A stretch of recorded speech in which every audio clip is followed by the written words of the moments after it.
Ele está mandando sinais, né? Sinais, né? Nós vamos compreender primeiro, antes de abrir o texto e ler o texto de Daniel 4. O Daniel 4 é um capítulo inteiro, então ele tem assunto para semanas e, na verdade, eu não sairia daqui antes da meia-noite se você fosse comigo. Mas o pessoal vai dizer assim: amanhã tem que trabalhar, né? Vamos definir primeiro sinais, reino, milagre e domínio. Olha que isso aqui é uma ministração para que você estude. Você tem que compreender. É tanto uma revelação como um estudo das palavras, né, que nós vamos lidar. O que é um sinal? Um sinal é uma manifestação. Escute ou anote.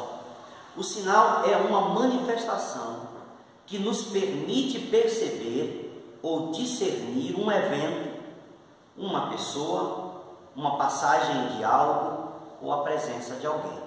Olha que interessante que a gente tinha que estar com uma projeção, mas eu não gosto da projeção ali, da forma como vislumbre branco, né? Eu prefiro de outra maneira. Então, sinal é uma manifestação que nos permite perceber ou discernir um evento, uma pessoa, uma passagem de algo ou a presença de alguém. Por exemplo, vamos pensar em formas naturais. Antigamente nós tínhamos aqui, ou alguns de minha época, viram a passagem do cometa Halley. É um sinal. É um sinal no céu. A Escritura vai dizer, Jesus também diz em algum lugar assim, e enviará sinais no céu. O que é um sinal no céu? É uma manifestação, é uma aparição de alguma coisa. Algo que aparece. Os 3 reis que eram místicos, magos porque eram místicos, magos porque também eram astrólogos ou astrônomos. Os astrônomos da época também eram astrólogos. Eles foram guiados até Belém por uma estrela, até Jerusalém por uma estrela. Isso é um sinal. Jesus se transfigurou diante de Pedro, Tiago e João. Isto é um sinal, não é um milagre, não é outra coisa, a não ser um sinal. Ele manifestou luz em suas vestes, em seu corpo, que resplandeceram de tal maneira que quase cega os olhos dele. Paulo está indo para Damasco, né? E uma luz forte do céu lhe cega os olhos, né? E diz: Saulo, Saulo, né? Por que me persegues? E aí então Saulo cai no chão, cego, tateando, não consegue ver direito. As pessoas o levam até Damasco. E aquilo é um sinal. Então, sinal é uma manifestação. É uma manifestação. Faz com que a pessoa perceba um evento, reconheça um evento, a passagem de alguma coisa, passagem de uma época. Por exemplo, o brotar das folhas, das flores, nós sabemos, é o sinal da primavera. Entende? Nós não temos o caso aqui, mas em outros lugares as pessoas, por exemplo, percebem a chegada do inverno com a neve, um inverno mais rigoroso, com a descida da neve. É um sinal. Isso é um sinal. O que é um reino? Um reino também é fácil de compreender, porque o reino é um local geograficamente determinado onde um rei governa. Então, um reino é um lugar geograficamente determinado onde um rei governa. O que é um domínio? Nós vamos entender melhor domínio já, porque o nosso assunto principal é esse. Mas o domínio é a extensão, ou seja, até onde vai, né, a influência ou o direito da posse de um reino. O reino é um lugar geográfico. O domínio é a autoridade de governar e de influenciar aquele local ou outros.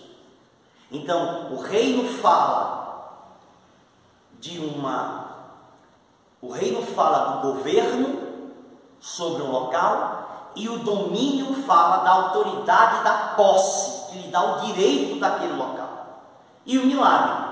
O que é um milagre? É simples, é a definição do Bispo. Essa é minha mesmo. É a definição mais simples que eu dou para milagre, que é uma intervenção divina no decurso normal, no curso normal da natureza ou da vida. Milagre é uma intervenção divina no curso normal da natureza ou da vida. O Moisés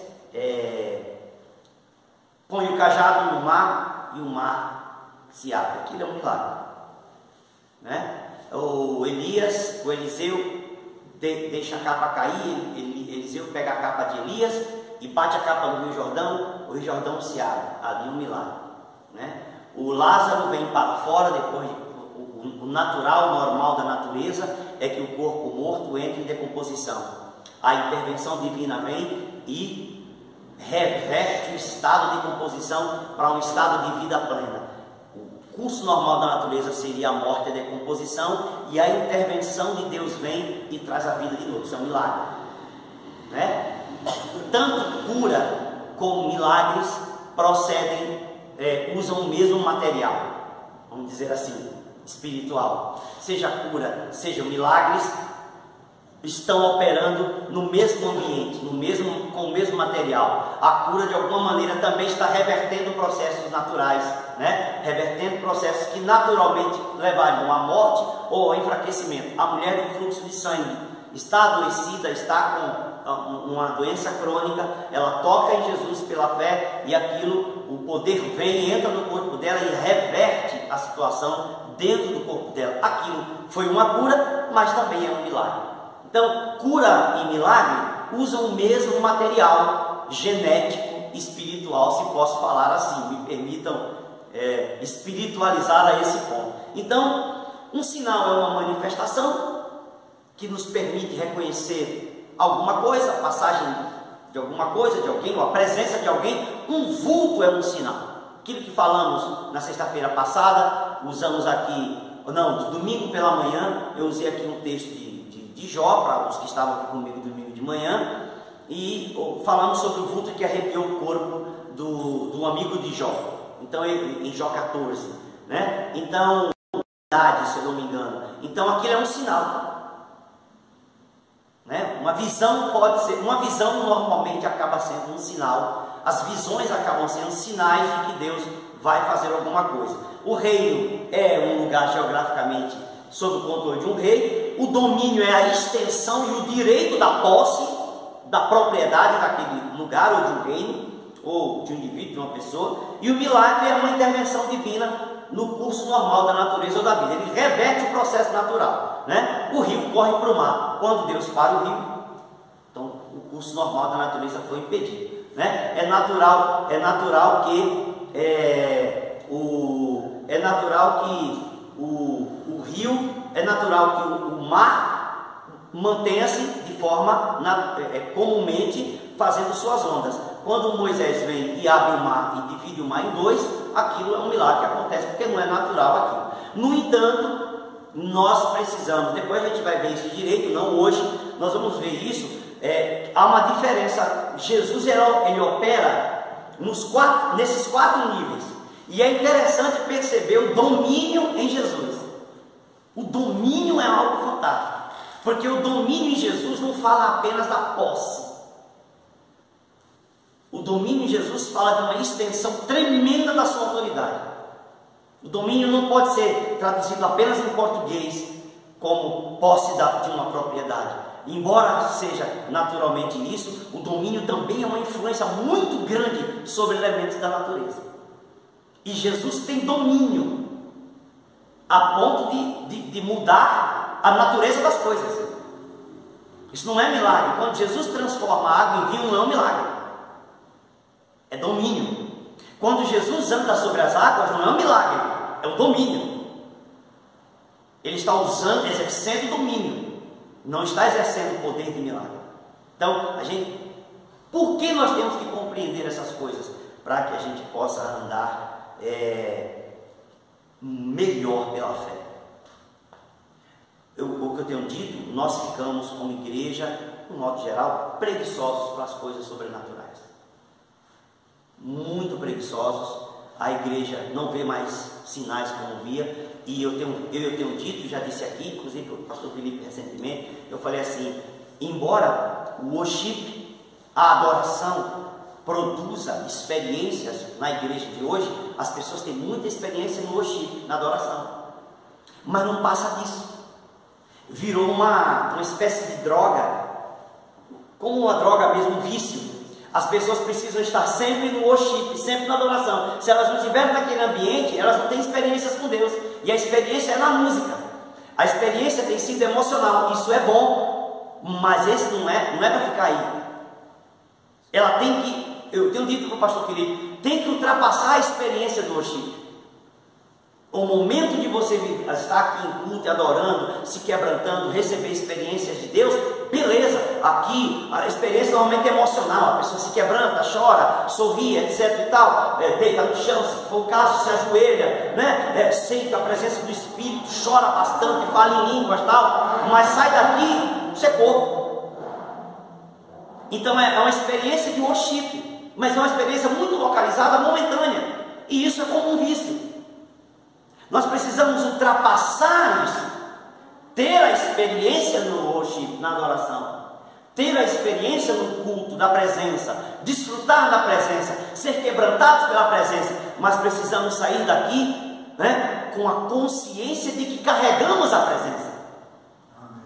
E que essa presença se manifesta em experiências de domínio, de milagres e de reino todo dia. Aí a igreja ficou preguiçosa, porque a igreja não vive o sobrenatural fora das quatro paredes. No modo geral eu estou falando, não estou acusando ninguém, no modo geral. A gente percebe, e é claro que nós queremos a presença e o culto, mas a presença e o culto é para quê? Para nos encher, para carregar, para recarregar, e ao sair no dia a dia, para vocês que trabalham no dia a dia, para todos nós trabalhamos no dia a dia, que sofremos as demandas, as dificuldades, né? As necessidades e tudo mais, as contas a pagar, etc. Isso é pesado, é pesado. Isso tenta empurrar a gente para baixo. Isso não empurra o sistema do mundo, suas dívidas, as necessidades, o pão de cada dia, o que você tem que fazer para ganhar dinheiro, para se sustentar, para honrar seus compromissos. Às vezes não consegue honrar, etc e tal, dependendo da quantidade que tem, perdeu a mão ali num lugar, desequilibrou ali no outro, financeiramente, seja como for. Por que isso existe? Para abater a sua fé. A tentativa de tudo isso é engolir você, para deixar você triste, entristecido para baixo. A pessoa vem a semana inteira, às vezes ela vem um domingo só no culto. A gente tem que acabar com isso também. O culto é todo dia.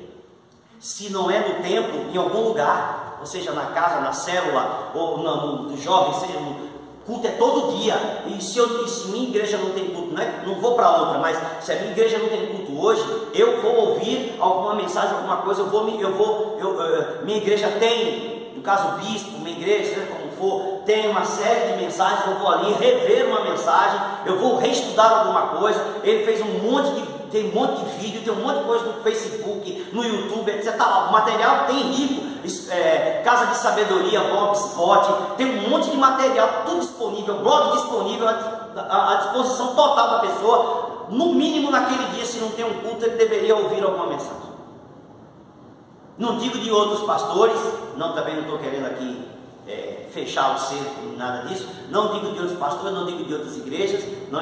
Aqui a gente não faz esse tipo de proibição, mas no entanto, de preferência do seu bispo.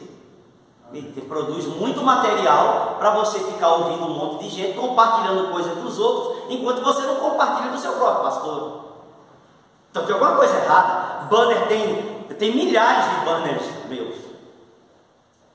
Já chegou na casa dos milhares. Se você pegar em todas as redes, nós estamos no Facebook desde 2012. Quando abriu, logo quando começou, pelo menos que potencializou aquilo, a gente está lá. Então tem muita coisa lá, tem muito material que você pode pegar e usar. Tem quem gosta de fazer coisas contra o ateísmo, ou nós temos o Não Sou Ateu Brasil, o Cosmo Farol, que é o Cosmos, que é um blog também. Tem material desde 2009, se eu não me engano, auxiliando na crença da existência de Deus. Tem textos lá longos, tem textos curtos, tem pesquisa científica, isso não mudou. Então tem a quantidade de material disponível, não tem como um cristão da nossa comunidade para dizer assim, eu vou dar uma navegada, uma zapiada em outro lugar, porque na minha comunidade não tem nada, não produz nada. Sim, tem muita coisa. Ok? Então você tem muito o que ver, tem muito o que aprender, tem muito o que estudar, está disponível, é gratuito. Você não está pagando por nada. Mas, então, isso é apenas um parêntese. Mas, no entanto, culto deve ser, onde eu quero chegar, o culto deve ser todos os dias. Não significa que vamos abrir aqui todos os dias, mas seria interessante se tivéssemos condições de que a igreja estivesse aberta todos os dias, essa igreja aqui. Todos os dias, de domingo a domingo. Por que não? O que nos impediria? Está fechado, pagando aluguel num lugar, pagando as contas no local fechado, para abrir uma vez na semana? Justifica isso?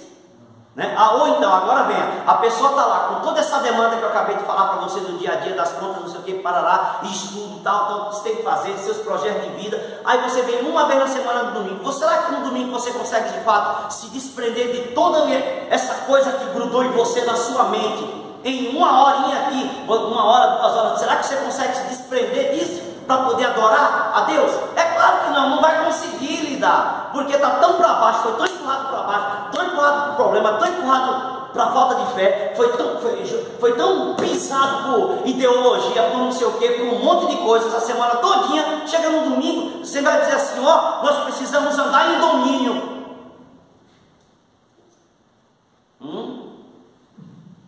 Nós precisamos implantar o reino.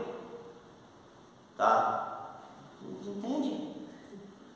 Não entende. Está aéreo. Por quê? Porque a mente foi cativa não por Cristo. A mente foi capturada durante a semana inteira por uma série de coisas que não edificaram a vida espiritual. Então nós temos que ter responsabilidades profundas com a nossa mente. Por isso que Paulo, em Filipenses 4:8, colocou aquele filtro, tudo que é amável, de boa fama, que é agradável, se tem algum louvor, se tem alguma virtude, né? Seja isso que ocupe o vosso pensamento. Por que você acha que tem aquele versículo lá, Filipenses 4:8? Por alguma bobagem, porque é bonito? Não, é porque o apóstolo Paulo sabia, né? Os cristãos sabiam que a nossa mente é bombardeada todos os dias por informações que não exaltam, não glorificam a Deus, não exaltam a Deus, não honram a palavra. Está me entendendo? E isso tudo foi criado mesmo para levar você para longe. É difícil chegar só no domingo e você conseguir fazer algo.